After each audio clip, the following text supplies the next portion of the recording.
함께 은혜 나눌 하나님 말씀은 신명기 4장 15절에서 31절까지 15절에서 16절 상반절만 함께 봉독하도록 하겠습니다. 시작. 여호와께서 호렙산 불길 중에서 너희에게 말씀하시던 날에 너희가 어떤 형상도 보지 못하였은즉 너희는 깊이 삼가라. 그리하여 스스로 부패하여 자기를 위해 어떤 형상대로든지 우상을 새겨 만들지 말라. 아멘.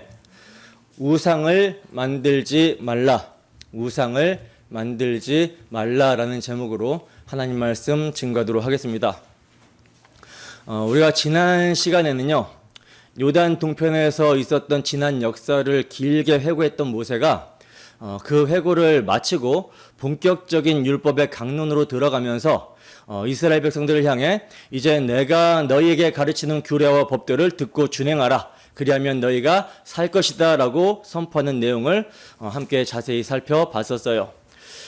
그리고 이제 이어지는 오늘 본문은 모세가 호렙산에서 하나님의 음성만 듣고 아무 형상도 보지 못했던 그 사실을 철저히 상기시키면서 결단코 어떤 형상으로도 우상을 만들지 말라고 우상 숭배를 하지 말아야 함을 아주 강력하게 경고하는 내용인데요.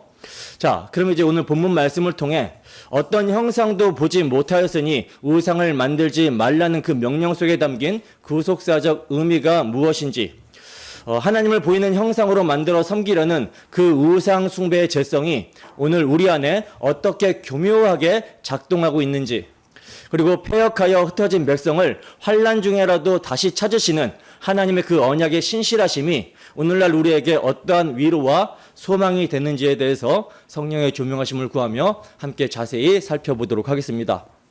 본문 15절 다시 한번 함께 읽습니다. 시작.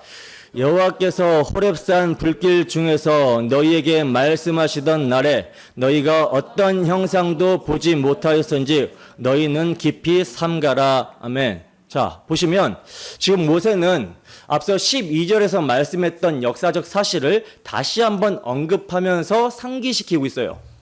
호렙산 불길 중에서 너에게 말씀하시던 날에 너희가 어떤 형상도 보지 못하였은즉, 우리가 지난 시간에 살펴봤듯이 하나님이 호렙산에 강림하신 그날 산이 통째로 불타오르고 불길이 충천하고 어둠과 구름과 흑암이 산을 뒤엎어섰잖아요. 그리고 그 두려운 임재 가운데 하나님은 친히 음성으로 말씀하셨죠. 이때 이스라엘 백성들이 무엇을 경험하게 되냐면 하나님의 어떤 형체나 모양을 본 것이 아니라 오직 음성, 곧 말씀을 듣게 됩니다. 근데 그 음성이 너무 두려워서 백성들이 직접 못 듣겠다라고 물러서니 모세가 중간에 서서 대신 전해주었는데 바로 이 사실을 지금 모세가 다시 끄집어내고 있는 거예요. 자, 그러면 호렙산의 이 거대한 사건이 우리에게 가르치는 것이 뭡니까? 뭘까요?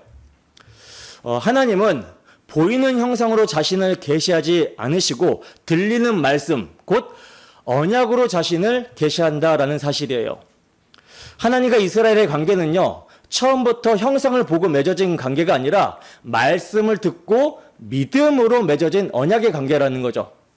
그래서 모세는 너희는 깊이 삼가라고 말씀하고 있는 것입니다. 근데 여러분, 모세의 명령이 단순히 조심해라, 뭐 이 정도의 가벼운 권고가 아니죠. 지난 시간에도 말씀드렸다시피 이 삼가라는 말이 히브리어로 사마르, 가시로 울타리를 치다, 그 안에 온전히 거하라, 그 울타리 밖으로 한 발자국도 나가지 말라는 뜻이에요. 근데 여기에 뭐가 덧붙이고 있냐면 깊이라고 하는 단어, 메오드라는 말까지 더해졌습니다. 이 메오드, 이건 심히, 대단히라는 뜻이거든요. 그러니까 그냥 조심하는 정도가 아니라 온 마음과 생명을 다해서 정신을 바짝 차리고 경계하라는 거예요. 그러면 무엇을 이토록 삼가라고 하는 것입니까? 형상을 만들어 섬기는 것을 삼가라는 것이죠. 여러분, 모세가 왜 이렇게까지 강조하면서 형상을 보지 못했다라는 사실과 삼가라는 명령을 연결하고 있는 것일까요? 하나님은 영이신데 죄인인 인간은 보이지 않는 하나님을 들리는 말씀으로만 만나야 되는 그 하나님을 어떻게든 눈으로 보고 손으로 만질 수 있는 무언가로 바꿔 놓으려고 하기 때문입니다. 주님은 하나님에 대해서 이렇게 말씀하셨어요. 요한복음 4장 24절 말씀입니다. 함께 했습니다. 시작. 하나님은 영이시니 예배하는 자가 영과 진리로 예배할지니라. 아멘. 보세요. 하나님은 영이시라는 겁니다. 그러니까 어떤 물질적인 형상으로 하나님을 담아낼 수가 있다 없다? 없다라는 거예요. 무한하시고 영원하시며 스스로 계신 그 하나님을 인간이 깎은 나무 조각이나 부어 만든 금붙이 안에 가두려고 하는 것 자체가 이미 하나님을 모독하는 거라는 거죠. 그런데요, 선악과 따먹고 스스로 선악 판단의 주체자가 된 인간은 자신에게 포착이 되지 않고 규정이 되지 않는 것을 못 견뎌야 합니다. 그래서 끊임없이 무엇을 하려고 합니까? 보이지 않는 것을 못 견뎌 하기 때문에 눈에 보이고 손에 잡히는 것을 만들어서 그것을 붙들고 안심하려고 한다는 거예요. 바로 모세는 지금 백성들의 그 죄성을 정확하게 깨뜨려 보고 있는 것이죠.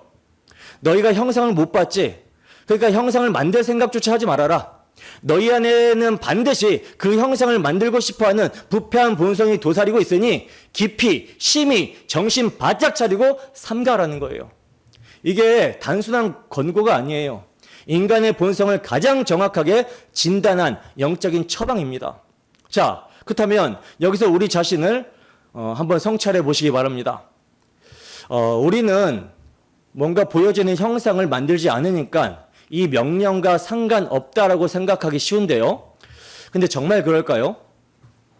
우리가 보이지 않는 하나님의 말씀보다 눈에 보이는 무언가를 더 확실하게 여기고 거기에 마음을 기대고 있다면 그것이 바로 형상을 만드는 죄성에 변형된 모습인 거예요. 이 시간 입으로는 하나님을 믿는다라고 하면서도 실제 내 마음이 가장 확실하게 의지하고 있는 것이 무엇인지 깊이 삼가는 마음으로 들여다보시기 바랍니다. 자, 그러면 모세가 만들지 말라고 하는 그 형상이 구체적으로 무엇인지를 보겠습니다. 본문 16절에서 18절 말씀입니다. 함께 했습니다. 시작. 그리하여 스스로 부패하여 자기를 위해 어떤 형상으로든지 우상을 새겨 만들지 말라. 남자의 형상이든지 여자의 형상이든지 땅 위에 있는 어떤 짐승의 형상이든지 하늘을 나는 날개 가진 어떤 새의 형상이든지 땅 위에 기는 어떤 곤충의 형상이든지 땅 아래 물속에 있는 어떤 어족의 형상이든지 만들지 말라. 아멘. 자, 보시면 모세가 우상을 만들지 말라고 경고하면서 금지해야 될 형상의 종류를 아주 세세하게 나열하고 있는데요. 남자의 형상, 여자의 형상부터 시작해서 땅의 짐승, 하늘의 새, 기는 곤충, 물속의 물고기까지 전부 이렇게 망라하고 있죠. 이 구조가 여러분 무엇을 의미하냐면 창세기 1장의 창조 순서를 완전히 거꾸로 뒤집어 놓고 있는 것을 보여주고 있는 거예요. 즉 하나님께서 창조하시고 다스리라고 명하신 피조물 전체를 나열하면서 인간은 피조물 그 어떤 것이라도 끌어다가 신으로 둔갑시킬 수 있는 타락한 존재라는 것을 폭로하고 있는 것입니다. 즉 우상숭배는 창조주와 피조물의 질서를 뒤집어버리는 반역이라는 거죠. 여기서 우리가 이제 본문 전체를 관통하는 핵심적인 두 단어를 좀 주목해 봐야 되는데요. 그 단어가 어떤 단어냐? 바로 16절에서 나오는 스스로 부패하여라는 말과 자기를 위해라는 단어입니다. 스스로 부패하여 자기를 위해. 두 단어 안에 우상 숭배의 본질이 다 들어있어요. 우선 스스로 부패하여라는 말씀부터 보겠습니다. 여러분 우상을 만든다라는 것은요. 단순히 종교적 방식을 하나 잘못 선택한 차원이 아니라 인간 존재 자체가 썩어 무너져 내리는 참담한 사건이에요. 왜 그렇습니까? 경배하는 자는 경배받는 대상보다 낫다라는 것을 인정하는 것이 되기 때문입니다. 생각해 보세요. 하나님의 형상으로 지음받아 만물을 다스리도록 세움받은 인간이 자기 손으로 깎아 만든 나무 토막이나 돌덩어리, 금붙이 앞에 엎드려 절한다라는 것은 뭡니까? 자기 자신을 자신이 만든 피조물보다 더 비참한 자리로 끌어내리는 행위가 된다라는 거죠. 이것이 영적 부패의 극치인 거예요. 그리고 이어지는 두 번째 핵심이 자기를 위해라는 말인데요. 여러분 우상의 본질이 무엇입니까? 우상의 본질. 나무냐 돌이냐 금이냐 그 재료의 문제가 아니죠. 자기를 위해 만든다라고 하는 그 부패한 동기가 바로 우상의 본질이에요. 신명기 5장에 나오는 10계명의 제2계명도 너를 위해 새긴 우상을 만들지 말라라고 명확하게 못 받고 있습니다. 여러분, 사람들이 나무나 돌을 깎아 신을 만들 때 그 돌덩어리를 진짜 사랑해서 정성을 쏟습니까? 돌덩어리를 사랑해서? 나무를 사랑해서 깎습니까? 아니죠. 그 형상을 통해 내가 원하는 어떤 것을 얻어내고자 하는 거예요. 그러니까 내 힘으로는 도저히 안 되니까 신이라는 존재가 있어? 그래, 좋아. 그럼 그 신이라는 초월적 능력을 동원해서라도 내 사업, 내 건강, 내 자식의 앞길을 열어보겠다라고 하는 그 탐심이 우상을 빚어내는 거라는 거죠. 결국 신의 자리에 자기가 앉아있고 우상은 그저 내 욕망을 채워주는 수단으로 전락해버리는 거예요. 바로 이 자기를 위해라는 우상의 정체를 신약의 사도가 단 한 문장으로 명확하게 정리해 줍니다. 골로새서 3장 5절 말씀입니다. 함께 읽습니다. 시작. 그러므로 땅에 있는 지체를 죽이라. 곧 음란과 부정과 사욕과 악한 정욕과 탐심이니 탐심은 우상 숭배니라. 아멘. 보세요. 탐심이 곧 뭐라고 합니까? 우상 숭배니라. 이렇게 말씀을 하고 있죠. 그러니까 형상을 깎아 만드느냐 안 만드느냐 이게 중요한 것이 아니라는 거예요. 내 속에 있는 이 끈질긴 탐심으로 하나님을 찾고 섬긴다면 눈에 보이는 형상 하나 만들지 않았어도 그것은 이미 우상 숭배라는 것입니다. 이 부패한 탐심의 실체를 역사 속에서 가장 적나라하게 보여준 사건이 있는데 그게 바로 어떤 사건이냐면 이스라엘 백성들의 금송아지 사건입니다. 출애굽기 32장 1절 말씀을 여러분들이 한번 큰 목소리로 읽어보세요. 시작.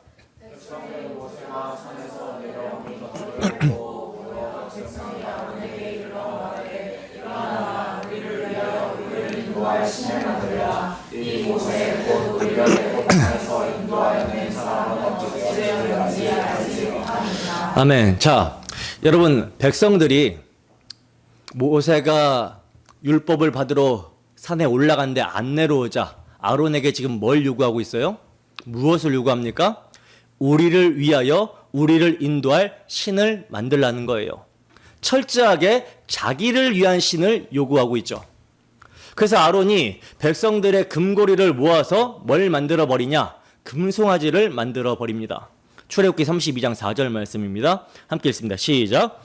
아론이 그들의 손에서 금고리를 받아 부어서 조각칼로 새겨 송아지 형상을 만드니 그들이 말하되 이스라엘아 이는 너희를 애굽 땅에서 인도하여 낸 너희의 신이로다 하는지라. 아멘. 여러분, 이 대목이 정말 무서운 반역의 말인데요. 애굽 땅에서 인도하여 낸 신이라는 표현은 십계명 서문에서 나오는 여호와 하나님의 구원 언어입니다. 구원 언어. 즉 이스라엘은 여호와를 버리고 다른 신으로 갈아탄 게 아니에요. 자기들을 구원하신 그 하나님을 내 마음대로 통제할 수 있는 금송아지라고 하는 형상으로 끌어내려서 섬기겠다라고 하는 것입니다.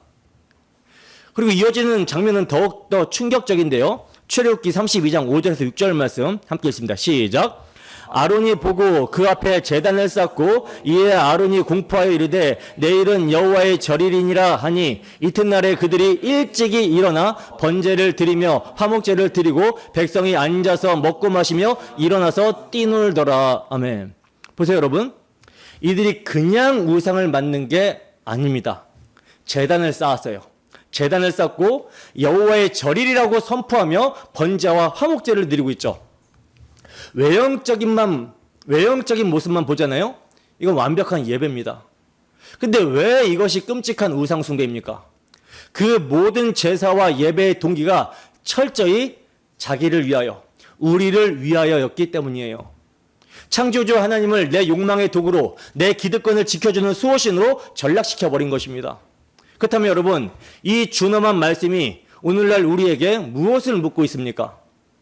종교개혁자 칼빈이 인간의 마음은 우상을 끊임없이 만들어내는 공장이다라고 했거든요. 참으로 정확한 통찰력이에요.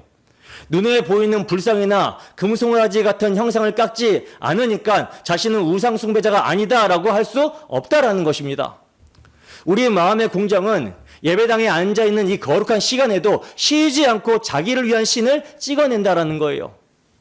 여러분, 우리가 교회로 모여 예배를 드리고 연보를 하고 직분을 맡아 봉사하는 그 진짜 동기가 무엇입니까? 입술로는 하나님의 영광을 외치지만 실제 마음 깊은 곳에서는 내가 이만큼 교회를 섬기고 헌신했으니 하나님이 당연히 내 삶을 형통하게 해주셔서 취업도 잘되게 해주시고 사업도 잘되게 해주시고 내 자녀의 앞길도 열어주시며 내 인생의 노후를 책임져 주시겠지라는 기복적인 계산이 은밀하게 돌아가고 있다면 이것이 바로 금송아지 앞에서 번제와 화목제를 드렸던 이스라엘의 패역함과 도무지 다를 바가 없는 모습인 거예요. 이게 겉모습은, 겉으로 드러나는 예배 형식은요, 똑같습니다. 제단을 쌓고 제물을 바치고 절기를 지켜요. 근데 그 동기가 하나님을 위하여가 아니라 나를 위하여라면 그 하나님을 통해 나를 섬기고 있는 것이 되는 것입니다. 하나님이 목적이 아니라 내가 목적이고 하나님이 나를 위한 수단이 되어버리는 거죠. 형상은 하나도 안 깎았는데 마음의 제단에는 나라는 우상이 떡하니 앉아있는 그런 모습이라는 거죠. 이게 여러분 우상 숭배예요. 말씀에 비답해 자신을 돌아보시고 우리의 정욕과 탐심이 십자가에 못 박혔다라고 하는 진리가 여러분들에게 실제가 되기를 소원합니다. 자, 이제 모세는요, 형상을 만드는 것뿐만이 아니라 또 하나의 우상 숭배를 경고하는데요. 본문 19절입니다. 함께 읽습니다. 시작. 또 그리하여 내가 하늘을 향하여 눈을 들어 해와 달과 별들 하늘 위의 모든 천체 곧 너희의 하나님 여호와께서 천하 만민을 위하여 배정하신 것을 보고 미혹하여 그것에 경배하며 섬기지 말라. 아멘. 자, 보시면 이번에는 인간이 손으로 만든 형상이 아니라 뭡니까? 하나님이 만드신 피조물에 대한 경계의 말씀을 하고 있어요. 해와 달과 별들 하늘 위의 모든 천체, 이것들에게 경배하거나 섬기지 말라고 말씀합니다. 여기서 우리가 주목해야 될 것이 여호와께서 천하 만민을 위하여 배정하신 것이다 라는 표현인데요. 이 배정하신이라는 말이 히브리어로 할라크라는 말인데 분배하다, 나눠주다 라는 뜻이거든요. 그러니까 해와 달과 별은 하나님이 온 인류의 유익을 위해서 빛을 주고 계절을 알게 하시고 시간을 정하라고 나누어 주신 선물이라는 것입니다. 창세기 1장 16절입니다. 함께 읽습니다. 시작. 하나님이 두 큰 광명체를 만드사 큰 광명체로 낮을 주관하게 하시고 작은 광명체로 밤을 주관하게 하시며 또 별들을 만드시고. 아멘. 보세요. 해와 달과 별은요, 하나님이 만드신 피조물이에요. 그리고 그것들의 역할은 낮과 밤을 주관하는 것, 곧 인간들을 위해 봉사하는 것입니다. 근데 인간이 어떻게 합니까? 자기를 섬기라고 주신 그 피조물 앞에 도리어 자기가 엎드려 절을 한다라는 거예요. 이것보다 더 어처구니가 없고 패역한 일이 어디 있겠습니까? 하나님이 나를 위해 만들어주신 것에다가 그 앞에 엎드려 복을 빌고 있는 거예요. 고대 애국 사람들, 가나안 사람들, 샘족들이 다 그러했어요. 해와 달과 별을 신들의 분신으로 여기고 그렇게 숭배를 했고요. 이스라엘이 막 빠져나온 애굽이 바로 그런 천체 숭배의 나라였고 이제 들어갈 가나안도 그런 우상으로 가득 찬 땅이었다라는 것입니다. 그래서 모세가 이토록 강력하게 경고를 하고 있는 거예요. 바울 사도는요, 이 인간의 어리석음을 로마서에서 정확하게 진단합니다. 로마서 1장 25절 말씀 함께 읽습니다. 시작. 이는 그들이 하나님의 진리를 거짓 것으로 바꾸어 피조물을 조물주보다 더 경배하고 섬김이라. 주는 곧 영원히 찬송하시리로다. 아멘. 보세요. 피조물을 조물주보다 더 경배하고 섬김이라. 이것이 우상 숭배의 정확한 정의입니다. 마땅히 창조주 하나님께 돌려야 될 경배와 섬김을 피조물에게 돌려버리는 것. 이게 바로 타락한 인간의 종교성이라는 거죠. 자, 그렇다면 오늘날 우리 시대의 1월 성신 숭배는 무엇이겠습니까? 우리가 뭐 별자리 운세를 보거나 사주를 보거나 그러지는 않죠. 그러나 그런 것만 우상 숭배일까요? 아닙니다. 더 교묘하게 들어와 있어요. 하나님이 나를 위해 배정해 주신 것, 곧 나를 섬기라고 주신 것을 내가 거꾸로 떠받들고 거기에 내 인생을 거는 것, 이게 우상 숭배입니다. 그렇다면 오늘날 우리가 떠받드는 그 배정된 것들이 무엇입니까? 하나님이 우리에게 일할 직장을 주셨어요. 왜 주셨습니까? 그건 우리가 그것으로 하나님을 섬기고 이웃을 섬기라고 주신 도구죠. 근데 그 직장과 그 직장이 주는 돈을 떠받들고 거기에 내 인생의 안정과 의미를 다 걸어버리는 거. 그래서 하나님이 우리를 구원하신 목적, 교회가 모여 예배하는 가치보다 직장이 우선이 되고 돈 버는 것이 가치가 되어버리는 거. 이것이 오늘날의 우상숭배가 되는 것이죠. 또 하나님께서는 우리에게 건강을 주셨어요. 그건 우리의 몸으로 하나님 나라를 위해 살라고 주신 것이죠. 근데 그 건강을 지키는데 인생을 다 바쳐버리는 거, 이것도 우상 숭배입니다. 그리고 하나님이 우리에게 가정과 자녀를 주셨어요. 그건 그 가정으로 하나님을 예배하고 자녀를 믿음으로 키우라고 주신 것입니다. 근데 그 자녀가 우상이 되어서 자녀의 성공이 내 인생의 전부가 되어버리는 거. 그러니까 다 하나님이 나를 위해 배정하신 것인데 그것들이 거꾸로 내 주인이 되어서 나를 다스리고 있는 것이 오늘 본문이 폭로하는 우리 시대의 천체 숭배인 것입니다. 하나님이 종으로 주신 것을 우리가 주인으로 섬기고 있는 것이죠. 여러분, 이것이 사실 가장 분별하기 어려운 우상 숭배예요. 왜냐하면 그것들은 본래 좋은 것이기 때문입니다. 돈도 자녀도 건강도 직업도 다 하나님이 주신 귀한 선물이라는 거죠. 근데 그 선물을 주신 분의 자리를 차지하는 순간 그것은 우상이 되는 거예요.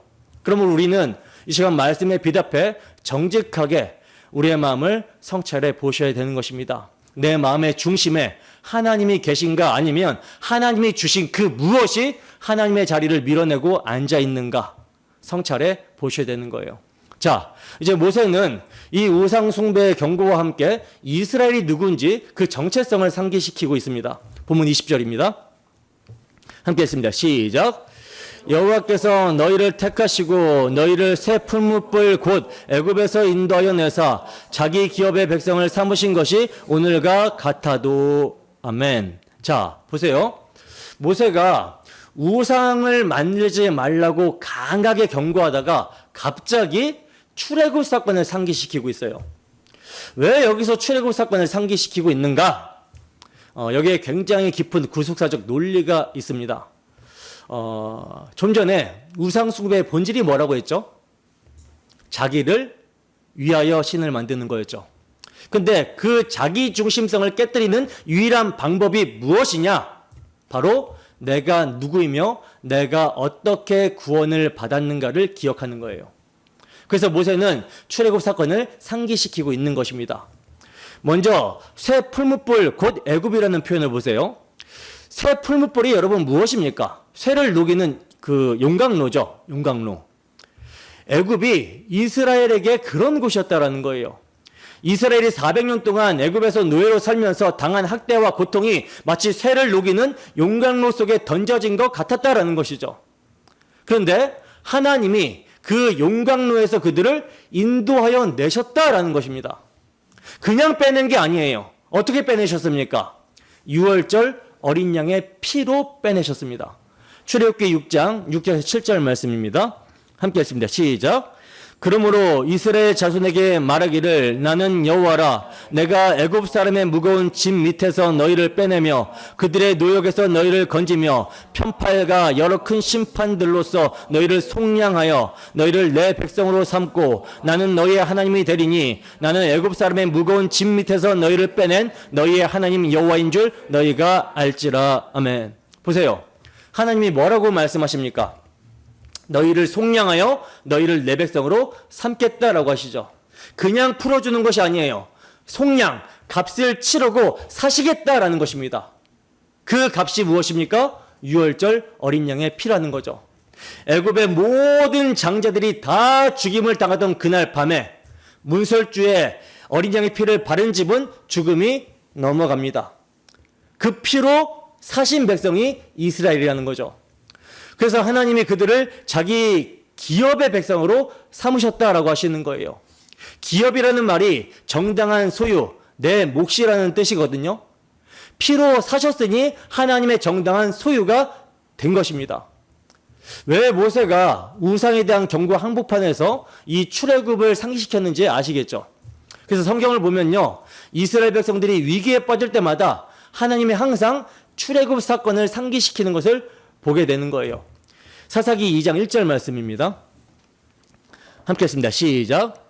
여호와의 사자가 길갈에서부터 복임으로 올라와 말하되 내가 너희를 애굽에서 올라오게 하여 내가 너희의 조상에게 맹세한 땅으로 들어가게 하였으며 또 내가 이르기를 내가 너희와 함께한 언약을 영원히 어기지 아니하리니. 아멘. 보세요. 위기 때마다 내가 너희를 애굽에서 올라오게 하였다라는 것을 상기시킵니다. 왜 자꾸 이걸 상기시킵니까? 출애굽이 이스라엘 백성들의 정체성의 근원이기 때문이에요. 너희가 누구냐? 너희는 어린 양의 피로 사신받은 하나님의 소유다. 너희를 위해 값이 치러졌다. 이것이 이스라엘이 자기가 누구인지를 아는 뿌리라는 것이죠. 그러니까 모세의 논리는 이런 거예요. 너희가 누구냐? 어린 양의 피로 산받은 하나님의 소유다. 그런데 너희가 어떻게 다른 신, 다른 형상을 섬길 수가 있느냐? 그것은 너희의 정체성을 배반하는 것이다 라는 거예요. 여러분, 이게 우리에게 그대로 적용이 됩니다. 그대로 적용이 돼요. 신약의 성도인 우리에게 출애굽에 해당하는 것이 무엇입니까? 고린도전서 6장 19절에서 20절 말씀 함께 했습니다. 시작. 너희 몸은 너희가 하나님께로부터 받은 바 너희 가운데 계신 성령의 전인 줄 알지 못하느냐? 너희는 너희 자신의 것이 아니라 값으로 산 것이 되었으니 그런즉 너희 몸으로 하나님께 영광을 돌리라. 아멘. 보세요. 값으로 산 것이 되었으니라고 사도는 말씀합니다. 그럼 이 값이 무슨 값입니까? 예수 그리스도의 피값이죠. 그 보배로운 피로 우리를 사셨다라는 거예요. 아들의 피로 우리를 사셨다라는 것입니다. 그래서 너희는 너희 자신의 것이 아니라고 하시는 거예요. 바로 여러분, 이 한마디가 우상 숭배의 뿌리를 끊어버리게 되는 칼입니다. 칼. 우상 숭배가 무엇이라고 했습니까? 자기를 위해 사는 것이죠. 자기를 위해. 근데 복음은 뭐라고 합니까? 너희는 너희 자신의 것이 아니다라는 거예요. 너는 내 것이 아니다. 그리스도의 피로 사신받은 하나님의 소유다. 그러니 더 이상 너 자신을 위해 살지 말고 너를 사신 그분을 위해 살라는 거예요. 자, 그러면 이 말씀을 그대로 우리 자신에게 적용해 보세요. 우리는 정말 나는 내 것이 아니다라는 의식 속에서 살고 있습니까? 우리가 입으로는요, 나는 예수 그리스도의 피로 사신 바 되었다라고 이렇게 고백을 하잖아요. 근데 실제 삶은 어떻습니까? 내 시간은 내 것, 내 돈은 내 것, 내 몸은 내 것, 내 인생은, 내 계획은 내 것. 이렇게 살고 있지 않습니까? 내가 번 돈이니 내 마음대로 쓰고, 내 몸이니 내 마음대로 굴리고, 내 인생이니 내 뜻대로 설계할 것이다 라고 하면서도 출애굽, 즉 출세상시키신 하나님을 예배하겠다라고 예배당에 나와 앉아 있어요. 이게 무엇입니까? 출애굽한 이스라엘 백성이 광야에서 금송아지를 만든 것과 똑같은 거예요. 피로 사신 바 되었다라고 고백하면서 실제로는 여전히 자기가 자기 인생의 주인 노릇을 하고 있는 거죠. 값으로 산 것이 되었으면서도 그 값을 치르신 분을 위해 살지 않고 나를 위해 사는 그 모습, 이 모순, 이것이 오늘 그리스도와 함께 십자가에 못 박혀야 되는 우리 안에 있는 우상 숭배의 정체성인 것입니다. 자, 본문 21절에서 22절 함께 읽습니다. 시작. 여호와께서 너희로 말미암아 내게 진노하사 내게 요단을 건너지 못하며 내 하나님 여호와께서 내게 기업으로 주신 그 아름다운 땅에 들어가지 못하게 하리라고 맹세하셨은즉 나는 이 땅에서 죽고 요단을 건너지 못하려니와 너희는 건너가서 그 아름다운 땅을 얻으리니. 아멘. 자, 보시면 모세가 우상을 경고하다가 또 갑자기 자신의 이야기를 꺼내고 있어요. 근데 여러분, 여기서 우리가 한 가지 의문이 드는 것은요, 모세가 자기 이야기를 꺼낸 것이 한두 번이 아니라는 거예요. 신명기 1장에서도 또 3장에서도 그리고 지금 4장에서도 계속해서 나는 너희 때문에 진노를 받아 요단을 건너가지 못한다라고 반복하고 있습니다. 아니, 왜 이렇게 자기가 못 들어가는 이야기를 우상 숭배를 경고하는 이 대목에서 또 끄집어내고 있는 걸까요? 여기에 모세의 깊은 의도가 있어요. 잘 들어보세요. 다른 이스라엘 백성들은 무엇 때문에 약속의 땅에 못 들어갔습니까? 1세대들이 왜 약속의 땅에 못 들어갔어요? 거듭된 불순종 때문이었죠. 10번이나 하나님을 광야에서 시험하고 원망했어요. 근데 모세는 어떤 사람입니까? 성경이 말하기를 지면의 모든 사람보다 온유한 자라고 증언하는 사람입니다. 하나님과 대면하여 말했던 사람이고 평생을 하나님의 집에 충성한 사람이에요. 근데 그 모세가 단 한 번의 불순종으로 약속의 땅에 들어가지 못하게 되었다라는 거예요. 그리고 그 사실을 지금 3번이나 반복하고 있다라는 거죠. 이게 무엇을 가르쳐 줍니까?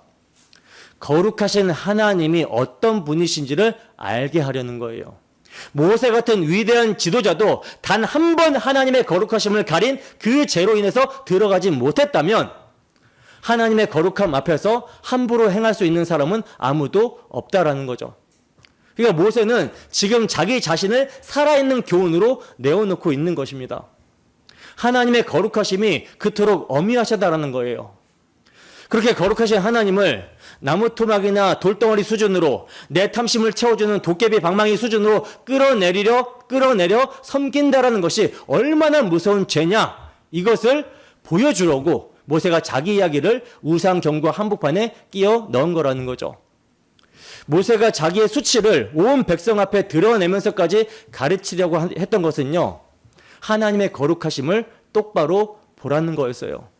그 거룩하심을 똑바로 보는 자만이 우상의 자리에서 떠날 수 있게 되는 것입니다. 자, 그런데 여기서 우리가 놓치면 안 되는 좀 더 깊은 차원이 있어요. 모세는 율법을 받아 전한 사람, 곧 율법을 대표하는 인물입니다. 그러니까 율법을 지키는 행위로는 그 누구도 약속의 안식에 들어갈 수 없다라는 거예요. 율법의 대표자가 약속의 땅에 못 들어간다라는 것을 통해서 율법의 행위로는 그 누구도 구원을 받을 수가 없다. 약속의 안식에 들어갈 수 없다라는 것을 보여주고 있는 거라는 거죠. 가장 율법을 잘 알고 가장 충성스럽게 살았던 모세조차 못 들어갔다면 율법의 의로 의롭다함을 받을 사람은 단 한 명도 없다라는 것입니다. 근데 그렇다고 모세가 천국에 못 들어갔다라는 말이 결코 아닙니다. 변화산에서 모세가 예수님 곁에 영광 중에 나타났잖아요. 모세 개인의 영원한 구원은 그의 행위가 아니라 철저히 하나님의 은혜로 주어진 거예요. 다만 이 땅에 가나안 입성에서 제외된 것은 율법으로 상징되는 그가 백성을 안식으로 이끄는 그 마지막 사역을 감당할 수 없었음을, 곧 율법의 한계를 온 우주 앞에 보이기 위한 구속사적 섭리였다라는 것입니다. 본문 23절에서 24절 말씀 함께 했습니다. 시작. 너희는 스스로 삼가 너희의 하나님 여호와께서 너희와 세우신 언약을 잊지 말고 내 하나님 여호와께서 금하신 어떤 형상의 우상도 조각하지 말라. 내 하나님 여호와는 소멸하시는 불이시오 질투하시는 하나님이시니라. 아멘. 자, 보시면 모세가 다시 한번 스스로 삼가서라고 강조하면서 핵심적인 2가지를 대조적으로 말하고 있어요. 하나는 뭡니까? 너희와 세우신 언약을 잊지 말고, 또 하나는 뭐예요? 어떤 형상의 우상도 조각하지 말라는 거예요. 한쪽에는 뭐가 있어요? 하나님이 세우신 언약이 있고 다른 한쪽에는 인간이 조각한 형상이 있는 거죠. 이 둘이 대립하고 있는 거예요. 자, 여기서 우리는 아주 중요한 신학적 정리를 하고 가야 되는데요. 하나님과 인간의 관계는 여러분 무엇으로 맺어지는 관계입니까? 무엇으로 맺어지는 관계예요? 하나님과 우리 사이가 언약으로 맺어지는 관계죠. 언약. 그리고 그 언약은 무엇으로 주어집니까? 말씀으로 주어집니다. 호렙산에서 성상 없이 음성만 들려주셨던 것이 바로 이거예요. 그렇다면 믿음이란 여러분 뭐예요? 그 언약, 그 말씀에 대한 응답이 믿음입니다. 하나님이 말씀으로 약속하신 거, 언약을 세워주신 것을 믿음으로 받아들이는 거, 이것이 신앙이에요. 근데 인간은 그 언약을 믿고 응답하는 대신 형상을 조각해버린 거라는 거죠. 말씀을 믿는 대신 눈에 보이는 것을 만든 거예요. 그러니까 우상을 만든다라는 것은 곧 언약을 잊어버리는 것이고, 언약을 잊어버린다라는 것은 하나님의 말씀을 믿지 않는다라는 것입니다. 그러니까 우상 숭배의 뿌리에는요, 언제나 뭐가 있냐면 불신앙이 있다라는 거예요. 그러므로 우리가 여기서 분명히 정리해야 될 것은, 언약에 근거하지 않는 것은 그것이 아무리 뜨거운 열심이라도, 아무리 놀라운 능력이라도, 아무리 신기한 이적이라도 다 미혹이 될 수 있고 자기 만족을 위한 우상이 될 수 있다라는 거예요. 말씀의 언약을 떠난 열심, 말씀을 떠난 체험, 말씀을 떠난 능력은 결국 자기를 위한 것으로 흘러가게 되어 있습니다. 이것이 신비주의의 함정이죠. 말씀이라는 언약의 기초를 떠나서 보이는 체험, 들리는 음성, 느끼는 감정을 쫓아가는 것, 그것이 또 하나의 형상 숭배라는 거예요. 그리고 또 모세는 24절에서 하나님이 어떤 분이신지를 두 가지로 설명합니다. 소멸하는 불이시라는 것과 질투하시는 하나님이라고 설명하고 있는데요. 먼저 소멸하는 불이라는 것은 뭘 의미하는 겁니까? 뭘 의미하죠? 이것은 하나님은 근본 사랑의 하나님이시지만 인간의 죄와 불의에 대해서는 맹렬히 타오르는 불처럼 심판하시는 공의의 하나님이라는 의미입니다. 그리고 질투하시는 하나님이라는 표현에서 이 질투라는 말을 우리가 정확하게 이해를 해야 되는데요. 하나님의 질투에는요, 두 방향이 있어요. 하나는 자기 백성을 위하여 질투하시는 것이고요. 또 하나는 자기 백성에 대하여 질투하시는 겁니다. 스가랴서 1장 14절 말씀입니다. 함께 했습니다. 시작. 내게 말하는 천사가 내게 이르되 너는 외쳐 이르기를 만군의 여호와의 내가 예루살렘을 위하여 시온을 위하여 크게 질투하며 아멘. 하나님이 예루살렘을 위하여 시온을 위하여 크게 질투하신다라고 말씀하고 있죠. 이것이 자기 백성을 위한 질투입니다. 신랑이 신부를 사랑하기 때문에 그 신부를 괴롭히는 자를 가만두지 않는 것 같이 하나님은 자기 신부인 교회를 너무나 사랑하시기 때문에 그 신부를 해치는 자들에게 진노하신다라는 거예요. 그리고 스바냐서 3장 19절 말씀입니다. 함께 했습니다. 시작. 그때 내가 너를 괴롭게 하는 자들을 다 벌하고 저는 자를 구원하며 쫓겨난 자를 모으며 온 세상에서 수욕을 받는 자에게 칭찬과 명성을 얻게 하리라. 아멘. 보세요. 너를 괴롭게 하는 자들을 다 벌하시겠다라고 말씀하시죠. 하나님이 자기 신부에게 일어나는 모든 일을 자기에게 일어난 일로 여기시고 보응하신다라는 거예요. 근데 이 보응이 여러분 궁극적으로 어디에서 일어났죠? 십자가에서 일어났고 다시 주님 오시는 날 완전히 드러나게 될 것입니다. 근데 또 하나, 하나님은요, 자기 백성에 대하여 질투하세요. 자기 소유인 이스라엘이 다른 것의 소유가 되는 것, 곧 다른 신을 섬기는 것을 견디지 못한다라는 거죠. 오늘 본문의 질투가 바로 이것입니다. 탐심, 곧 우상 숭배는 영적인 간음이에요. 신부가 신랑을 두고 다른 남자에게 마음을 주는 것, 그것이 우상 숭배입니다. 야고보 사도가 이것을 이렇게 책망합니다. 야고보서 4장 4절에서 5절 말씀을 여러분들이 한번 큰 목소리로 읽어보세요. 시작.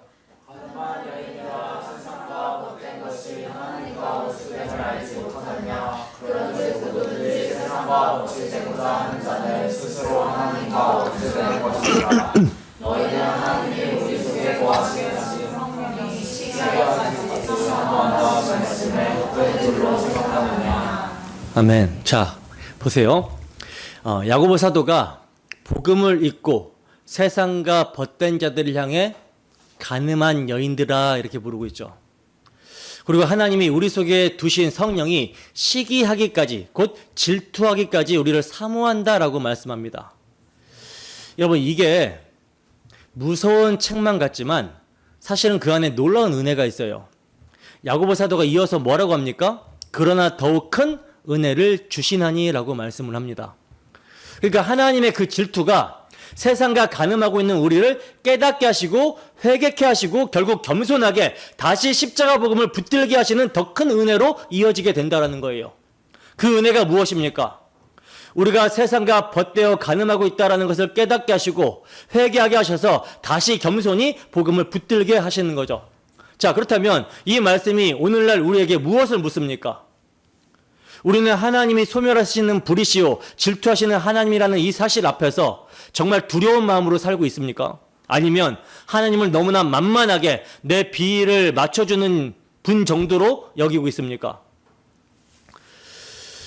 우리가 세상의 가치를 쫓으면서 하나님보다 세상을 더 사랑하면서 하나님은 사랑이시니까 다 이해해 주시겠지 하고 안일하게 생각하고 있다면 우리는 이 질투하시는 하나님을 너무나도 모르는 거예요. 생각해 보세요.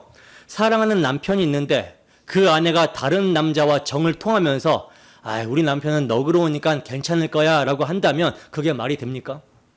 사랑이 깊을수록 그 배신에 대한 아픔과 진노도 깊은 것입니다.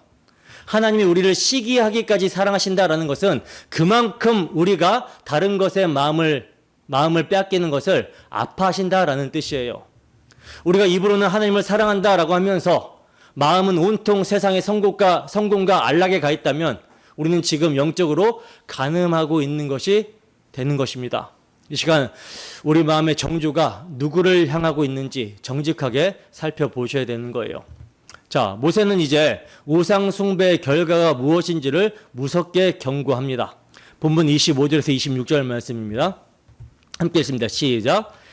내가 그 땅에서 아들을 낳고 손자를 얻으며 오래 살 때에 만일 스스로 부패하여 무슨 형상의 우상이든지 조각하여 내 하나님 여호와 앞에 악을 행함으로 그의 노를 일으키면 내가 오늘 천지를 불러 증거를 삼노니 너희가 요단을 건너가서 얻는 땅에서 속히 망할 것이라. 너희가 거기서 너희의 날이 길지 못하고 전멸될 것이니라. 아멘. 자, 보세요. 모세가 이제 우상숭배의 결과를 예언적으로 경고합니다. 그것도 천지를 불러 증거를 삼노니 라고 하면서 경고를 하고 있어요. 즉 하늘과 땅을 증인으로 세운다라는 거죠. 하늘과 땅이 누구의 창조물입니까? 하나님의 창조물이잖아요. 그러니까 온 우주의 주이신 하나님의 이름을 걸고 말한다라는 거예요. 그리고 하늘과 땅은 변하지 않죠. 이처럼 이 지금 경고도 변하지 않는다라는 것입니다. 근데 여러분, 여기서 모세가 경고하는 시점을 잘 보세요. 언제입니까? 그 땅에서 자녀와 손자를 낳고 오래 살 때라고 말씀하고 있죠. 그러니까 위기의 때가 아니에요. 광야의 고난 중이 아닙니다. 오히려 약속의 땅에 들어가서 자녀를 낳고 손자를 낳고 안정되고 풍요롭게 오래 살 때, 바로 그때 우상 숭배에 빠진다라는 거예요. 이게 무서운 통찰입니다. 인간은요, 고난 중에 우상을 만드는 게 아니라 풍요와 안정 속에서 우상을 만든다라는 거죠. 배부르고 등 따스할 때가 아니라 더 이상 하나님이 절박하게 필요하지 않을 때, 바로 그때 마음이 부패하여 자기를 위한 신을 빚어낸다라는 거예요. 자, 그렇다면 우리는 언제 신앙이 가장 위태롭습니까? 흔히 우리는 고난이 닥칠 때 신앙이 흔들린다라고 생각을 하죠. 그러나 성경의 통찰은 반대예요. 정말 위험할 때는요, 모든 것이 잘 풀릴 때라는 것입니다. 사업이 잘 되고, 자녀가 잘 되고, 건강하고, 아무 문제가 없을 때, 그때 우리는 아주 천천히 하나님을 잊습니다. 더 이상 무릎 꿇을 이유를 못 느끼는 거예요. 새벽에 부르짖던 그 간절함이 사라지고요. 말씀에 사모함이 없고 예배가 형식적인 습관이 되어버려요. 풍요가 우상이 되는 것이 아니라 풍요 속에서 마음이 하나님을 떠나가는 것입니다. 그래서 우리가 평안하고 잘 될수록 더 깊이 삼가야 하고 자신의 마음을 살필 수 있어야 되는 거예요. 본문 27절에서 28절 말씀입니다. 함께 읽습니다. 시작. 여호와께서 너희를 여러 민족 중에 흩으실 것이요 여호와께서 너희를 쫓아보내실 그 여러 민족 중에 너희의 남은 수가 많지 못할 것이며 너희는 거기서 사람의 손으로 만든 바 보지도 못하며 듣지도 못하며 먹지도 못하며 냄새도 맡지 못하는 목석의 신들을 섬기리라. 아멘. 자, 보세요. 우상 숭배의 결과가 무엇이라고 합니까? 여러 민족 중에 흩으실 것이다 라고 말씀을 하고 있습니다. 약속의 땅에서 쫓겨나서 열방 가운데 흩어지게 된다라는 거예요. 그리고 거기서 목석의 신들을 섬기리라 말씀하죠. 여러분, 우리는 이 경고가 역사 속에서 어떻게 이루어졌는지 너무나도 잘 알죠. 이스라엘 백성들이 가나안 땅에 들어가서 우상을 섬겼고 그 결과 어떻게 됩니까? 주전 722년에 북이스라엘이 아수르라는 나라에게 멸망을 당합니다. 주전 586년에 남유다가 바벨론이라고 하는 나라에게 망하게 됐어요. 그리고 그 우상을 섬기던 나라로 포로로 끌려가서 거기서 또 우상을 섬겨야만 했습니다. 모세의 이 예언이 글자 그대로 성취가 된 거예요. 이루어진 거예요. 여러분, 이게 얼마나 무서운 심판인지 아십니까? 그들이 그토록 섬기고 싶어 했던 그 우상을 이제는 강제로 실컷 섬기게 해버리시는 거예요.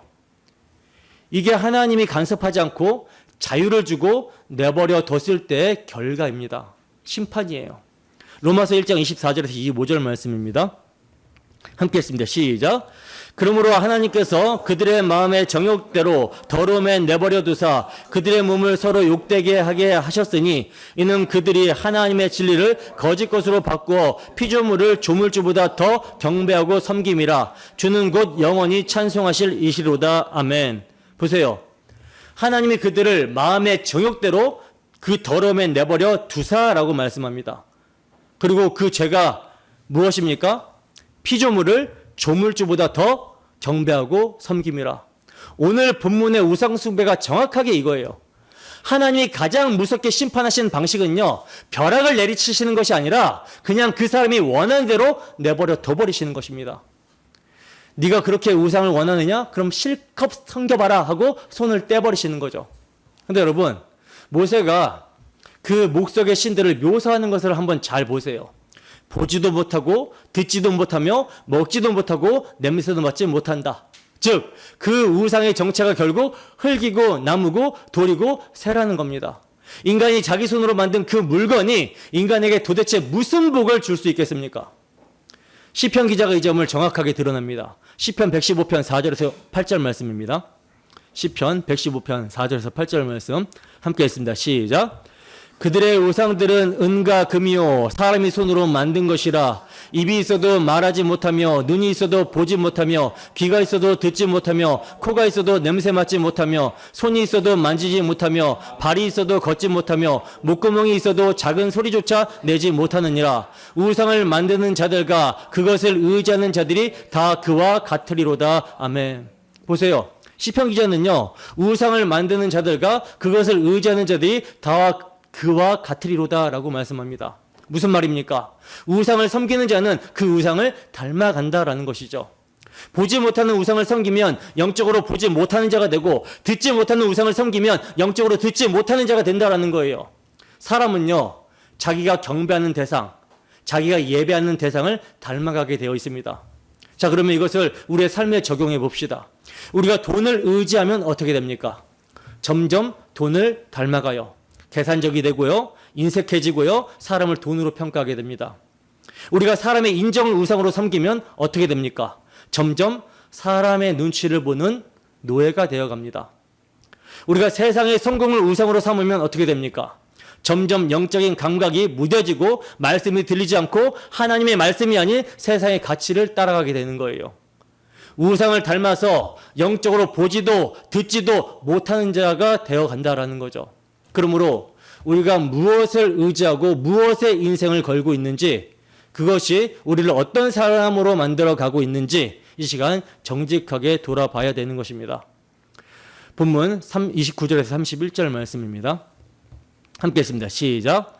그러나 내가 거기서 내 하나님 여호와를 찾게 되리니 만일 마음을 다하고 뜻을 다하여 그를 찾으면 만나리라. 이 모든 일이 내게 임하여 환난을 당하다가 끝날에 내가 내 하나님 여호와께로 돌아와서 그의 말씀을 청종하리니 내 하나님 여호와는 자비하신 하나님이시라. 그가 너를 버리지 아니하시며 너를 멸하지 아니하시며 내 조상들에게 맹세하신 언약을 잊지 아니하시리라. 아멘.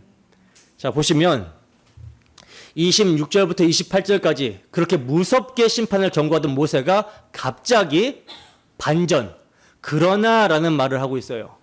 이 그러나가 여러분 복음입니다. 망하고 흩어지고 목석의 신들을 섬기는 그 절망의 끝에서 그러나 내가 거기서 내 하나님 여호와를 찾게 되리니 라고 말씀합니다. 자, 그러면 이스라엘이 어디에서 하나님을 찾게 됩니까? 바로 그 흩어진 환란의 땅에서 찾게 되는 거예요. 우상을 그렇게 섬기고 싶어 했는데 막상 그 우상의 나라로 끌려가서 실컷 우상을 섬겨보니까 그 우상이 얼마나 허무한지를 깨닫게 되는 거예요. 보지도 듣지도 먹지도 못하는 목석이 자기에게 아무것도 해줄 것 없다라는 것을 환란의 밑바닥에서 비로소 알게 되더라는 것입니다. 그래서 돌이켜 마음을 다하고 뜻을 다하여 누굴 찾게 돼요? 여호와 하나님을 찾게 되는 것이죠. 그리고 그러면 어떻게 된다라고 그래요? 만나리라 말씀합니다. 자, 그런데요, 여러분. 여기서 우리가 정말 깊이 주목해야 되는 것이 있는데 30절에 보면 끝날에 내가 내 하나님 여호와께로 돌아와서 그의 말씀을 청종하리니 라고 하시잖아요.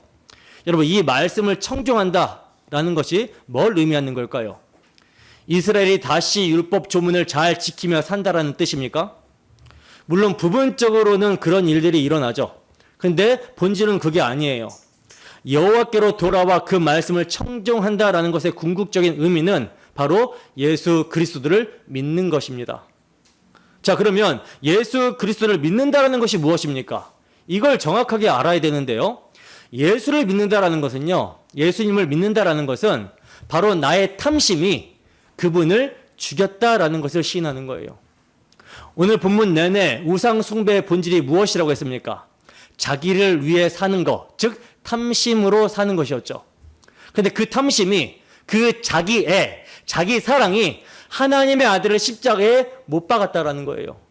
내가 나를 위해 살려고 했던 그 죄가 흠도 점도 없으신 하나님의 어린 양을 죽였다라는 것을 시인하는 것, 그것이 믿음의 시작입니다. 자, 여기서 우리가 오늘 본문을 관통하는 가장 깊은 구속사의 언약 흐름을 살펴봐야 되는데요. 모세가 23절에서 너희와 세운 언약을 말했고 31절에서 내 조상들에게 맹세하신 언약을 말했어요. 혹자들은 이 두 언약을 서로 다른 것, 심지어 대립하는 것으로 보고 신의 산 언약은 행위 언약이라 인간이 여기면 폐기되는 것이고 아브라함 언약은 은혜 언약이라 영원하다 이렇게 보는데 저는 이렇게 보면 성경의 일관성에 맞지 않다라고 봅니다. 이 언약에 대해서 여러분들이 정리를 좀 해두셔야 돼요. 신의 산 언약, 곧 율법은요, 폐하여지는 언약이 아닙니다. 율법 자체는 하나님의 거룩하심과 의로우심의 표현으로 1.1획도 폐하여지지 않고 영원하다라는 거예요. 이걸 예수님께서 산상수훈에서 말씀해 주셨죠. 그리고 신의 산 언약은요, 본래부터 하나님의 은혜 언약이었어요. 은혜 언약. 이것을 이스라엘 백성들이 행위 언약으로 오해한 것이지 성경을 통정적으로 볼 때 언약의 본질은 은혜이며 신구약 통틀어 믿음을 구원의 방도로 주셨지 행위를 구원하는 방도로 주신 적이 없다라는 것입니다. 그리고 무엇보다 중요한 것은요, 신의 산 언약도 피로 맺은 언약이라는 사실이에요. 출애굽기 24장 8절 말씀입니다. 함께 읽습니다. 시작.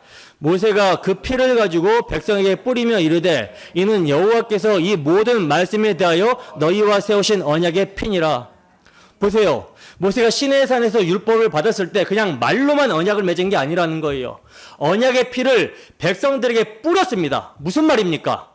율법의 요구, 사랑하라고 하는 말씀을 지키지 못하는 이스라엘 백성들은 마땅히 하나님의 공의에 의해서 죽어야 되는데 그들을 대신해서 짐승이 피를 흘렸다라는 거예요. 그 짐승의 피가 여러분 무엇을 가리키는 피입니까? 유월절 어린 양의 피, 그 실체이신 예수 그리스도의 영원한 속죄의 피를 가리키는 거예요. 그러니까 신의 산 언약은 처음부터 피로 맺어진 언약이고 그 피는 그리스도의 십자가 대속을 가리키고 있었다라는 거죠. 그렇다면 이스라엘이 언약을 깨뜨렸다라는 것은 정확하게 무슨 뜻입니까? 율법 조문 몇 개를 못 지켰다라는 차원이 아니에요. 윤리적으로 그냥 좀 잘못했다라는 차원이 아니라는 것입니다. 윤리가 잘못될 때는 항상 언약을 잊어버렸을 때 윤리가 잘못돼요. 예레미야서 31장 31절에서 33절 말씀입니다. 함께 읽습니다. 시작. 여호와의 말씀이니라. 보라, 날이 이르리니 내가 이스라엘 집과 유다 집에 새 언약을 맺으리라. 이 언약은 내가 그들의 조상들의 손을 잡고 애굽 땅에서 인도하여 내던 날에 맺은 것과 같지 아니할 것은 내가 그들의 남편이 되었어도 그들이 내 언약을 깨뜨렸음이라. 여호와의 말씀이니라. 그러나 그날 후에 내가 이스라엘 집과 맺을 언약은 이러하니 곧 내가 나의 법을 그들의 속에 두며 그들의 마음에 기록하여 나는 그들의 하나님이 되고 그들은 내 백성이 될 것이라. 여호와의 말씀이니라. 아멘. 보세요. 하나님이 내가 그들의 남편이 되었어도 그들이 내 언약을 깨뜨렸음이라고 말씀하고 계시죠. 여기서 남편이라는 말이 핵심인데요. 하나님과 이스라엘은 부부 언약, 곧 사랑의 언약 관계였다라는 것입니다. 그러면 언약을 깨뜨렸다라는 것은 무엇입니까? 율법 주문을 단지 몇 개 어긴 것을 말하는 게 아니에요. 남편을 두고 간음했다라는 거예요. 곧 우상을 섬겼다라는 것입니다. 그리고 그 우상을 섬겼다라는 것은 언약의 그 피가 가리키는 메시아 언약, 곧 그리스도의 십자가를 믿지 않았다라는 거예요. 형상을 통해 복을 받으려고 하는 것은 내 씨로 말미암아 천한 만민이 복을 받으리라 하신 그 메시아 언약을 배신한 것입니다. 그러니까 보세요. 하나님이 세우신 모든 언약은 다 한 방향을 가리키고 있어요. 신의 산 언약도 피로 세운 언약, 신의 산 언약의 피도 그리스도를 가리키고요. 아브라함에게 맹세하신 언약도 그리스도 안에서 성취가 되고, 예레미야가 말한 새 언약도 그리스도의 피로 맺어져요. 모든 언약이 예수 그리스도의 십자가를 가리킨다라는 점에서 완벽하게 하나로 일관됩니다. 이 일관성을 무너뜨리면 성경 전체가 흩어져 버려요. 자, 그러면 본문 31절이 말하는 회복의 근거가 무엇입니까? 이스라엘의 언약을 잊지 않아서가 아니에요. 오히려 이스라엘은 언약을 깨뜨린 간음한 백성입니다. 그런데도 하나님이 그들을 버리시지 않으시는 이유가 뭐냐? 내 하나님 여호와는 자비하신 하나님이시라는 거예요. 그리고 여기서 버리지 아니하시며 라는 말의 원어가요, 손을 떼지 않다, 놓치지 않는다라는 뜻이거든요. 하나님이 한 번 붙드신 그 백성을 결코 손에서 놓지 않으신다라는 것입니다. 근데 문제는 뭐냐? 어떻게 죄를 지은 백성을 심판하지 않고 다시 받아주실 수 있는가? 하나님은 공의로우신 분이라 죄를 그냥 눈 감으실 수 없잖아요. 여기에 십자가의 비밀이 있는 거죠. 하나님이 자기 언약을 지키시기 위해 그 언약을 깨뜨린 백성을 대신해서 누군가는요, 버림을 당해야 됩니다.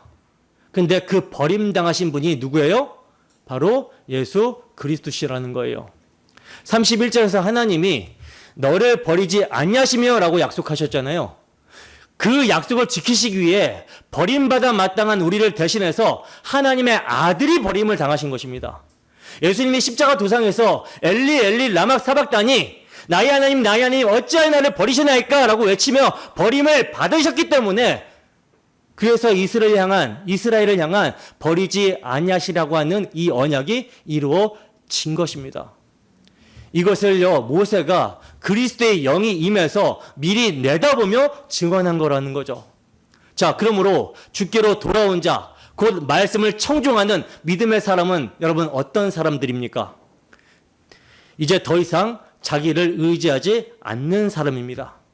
자기를 위한 것이라고 여기며 자기 손으로 만들어낸 그 어떤 것도 자기를 구원할 수 없다라는 것을 아는 사람이에요. 그래서 그동안 목숨처럼 사랑했던 것들, 돈, 명예, 나의 안정과 번영, 심지어 교회 부흥과 성장, 대단한 업적들까지도 다 우상이었음을 십자가 앞에서 깨닫고 그것을 배설물처럼 여기는 사람이라는 거죠. 나아가 여러분, 이 자기를 위해서라는 교묘한 우상을 사회 참여의 영역에서도 적용해 봅시다. 사회 참여 영역. 오늘날 우리가 사는 이 시대를 우리 그리스도인들의 관점에서 보면 정말 억장이 무너지죠. 하나님의 창조 질서가 무너지고 있어요. 하나님이 남자와 여자로 지으신 그 질서를 인간이 자기 마음대로 해체하려고 합니다. 차별금지법이라는 이름으로, 젠더 이데올로기라는 이름으로 하나님이 세우신 가정과 성을 무너뜨리려고 하고 있고요. 태중의 생명을 가볍게 여기고 진리의 옳고 그름의 기준이 없다라고 가르칩니다. 이 모든 것의 뿌리가 여러분 무엇입니까? 바로 선악과를 따먹고 하나님처럼 선악 판단의 주체가 되려고 했던 죄예요. 죄. 그 죄가 하나님을 부정하는 유물론, 곧 문화 막시즘이라는 시대 정신으로 나타난 것입니다. 그렇다면 교회가, 우리가 이런 시대에 목소리를 내야 되는 이유가 무엇입니까? 자, 여기서 우리가 아주 정확하게 분별해야 될 것이 있어요. 그게 뭐냐? 세상 사람들도요, 어떤 것에는 반대하고 어떤 것에는 목소리를 낸다라는 것입니다. 근데 그들이 목소리를 내는 이유와 우리가 목소리를 내야 되는 이유가 근본부터가 달라요. 세상 사람들은 무엇을 위해 반대합니까? 인본주의적인 자유를 위해서, 자신의 주권, 권리를 위해서, 경제적으로 잘 먹고 잘 살기 위해서예요. 자유를 빼앗기게 되면 내가 불편하니까, 경제가 무너지게 되면 내 살림이 어려워지니까 반대한다라는 거죠. 결국 누굴 위해서? 자기를 위해서예요. 그러니까 세상의 관점에서 나라를 사랑하고 체제를 지키려고 하는 것은 그 동기를 깊이 들여다보면 또 하나의 자기 사랑, 또 하나의 우상 숭배가 될 수밖에 없다라는 것입니다. 나라가 우상이 되고 자유민주주의 체제가 우상이 되고 경제적 번영이 우상이 되는 거죠. 근데 우리 그리스도인들은 왜 목소리를 내야 됩니까? 우리가 목소리를 내는 이유는 근본부터가 달라요. 우리가 창조 질서를 수호해야 되는 이유는 그것이 하나님께서 세우신 질서이기 때문입니다. 우리가 표현의 자유, 종교의 자유를 지키려고 하는 것은요, 하나님을 자유롭게 예배하기 위함이고 또 복음 전파의 사명을 거칠 것 없이 감당하기 위함이에요. 그 자유가 있어야 하나님을 사랑하고 이웃을 사랑할 수 있기 때문입니다. 곧 율법의 본질인 하나님 사랑과 이웃 사랑을 공적인 영역에서 실천하기 위함이지 내가 편하게 살기 위함이 아니라는 거죠. 우리가 정당한 국민의 참정권이 도둑맞은 것에 목소리를 내며 부정선거니 재선거를 해야 된다라고 잠실에서 외쳤던 그 이유가 뭐예요? 그 이유도 사사로운 내 정치적 이익 때문이 아니라 거짓과 불의가 진리를 누르고 하나님의 영광을 가리기 때문이며, 궁극적으로는 악한 자가 권력을 잡고 통치하게 되면 하나님의 이름이 모독을 받기 때문에 하나님의 이름과 그 영광을 위해서입니다. 자, 그러니까 보세요. 똑같이 시대에 맞서 목소리를 내도요, 그 동기가 나를 위한 것이면 그것은 우상 숭배예요. 나라 사랑이 하나님 사랑의 자리를 차지하면, 애국이 복음의 자리를 밀어내면 그것은 우파라는 또 다른 우상을 섬기는 것이 되는 것입니다. 근데 그 동기가 하나님 나라와 그의 의를 위한 것, 예수 그리스도의 이름과 영광을 위한 것이라면 그것은 우상 숭배가 아니라 거룩한 사명이 되는 거예요. 우리가 광장에 서든 골방에 무릎을 꿇든 핵심인 동기는 누구를 위하여, 무엇을 위하여 하느냐, 이것이 사명인지 우상 숭배인지를 가르는 것입니다. 그러므로 우리는 어떤 정당의 응원단이 되어서도 안 되고 세상이 두려워 침묵하는 비겁한 도피자가 되어서도 안 돼요. 우리는 하나님 나라의 백성으로서 오직 그분의 영광을 위하여, 죽어가는 이웃의 영혼을 위하여, 무너지는 창조 질서를 지키기 위하여 십자가 복음의 능력으로 이 시대의 거짓된 사상을 분별하고 저항하는 자들입니다. 우리의 무기는 칼이나 권력이 아니라 오직 복음의 말씀과 기도뿐이에요. 그 무기를 들고 일하시는 하나님의 주권을 신뢰하는 것입니다. 이 점을 꼭 명심하시기 바랍니다.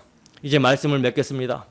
오늘 우리는 호렙산에서 형상은 보지 못하고 오직 음성만 들었던 그 사실에서 시작해서 인간이 끊임없이 자기를 위해 형상을 빚어내는 우상 숭배자라는 것을 보았습니다. 그 우상 숭배의 본질이 탐심이고 그것이 곧 영적 간음이며 하나님이 그것에 대해 소멸하는 불처럼 질투하시는 분이라는 것을 살펴봤어요. 그러나 동시에 우리는 흩어지고 망한 그 절망의 끝에서도 그러나 자비하신 하나님이 자기 백성을 손에서 놓지 아니하시고 조상들에게 맹세하신 그 언약, 곧 그리스도의 십자가를 가리키는 그 메시아 언약을 지키시기 위해 친히 자기 아들 버림받게 하셨다라는 것을 보았습니다. 우리가 버림받지 않은 것은 우리가 언약을 잘 지켜서가 아니에요. 우리를 대신해 하나님의 아들이 버림받으셨기 때문입니다. 우리의 탐심이, 우리의 자기사랑이, 우리의 우상숭배가 그분을 십자가에 못 박았는데 바로 그 십자가가 우리의 모든 우상을 박살내는 능력이 되는 거라는 거죠. 그러므로 이제 우리는 더 이상 우리 자신의 것이 아닙니다. 값으로 산 것이 되었어요. 그 보배로운 피로 사신받은 하나님의 소유입니다. 그러니 더 이상 자기를 위해 살지 말고 우리를 사신 그분을 위해, 그분의 영광을 위해, 그분의 나라와 그분의 의를 위해 살아가는 참된 예배자가 되시기를 소원합니다. 날마다 우리 마음의 우상, 탐심을 십자가에 못 박았다 여기시고 오직 참 하나님의 형상이신 우리 주 예수 그리스도만을 우리 마음의 보좌에 모시며 그분을 사랑하며 섬기는 복된 성도님들이 다 되시기를 주님의 이름으로 간절히 축원합니다. 기도하겠습니다.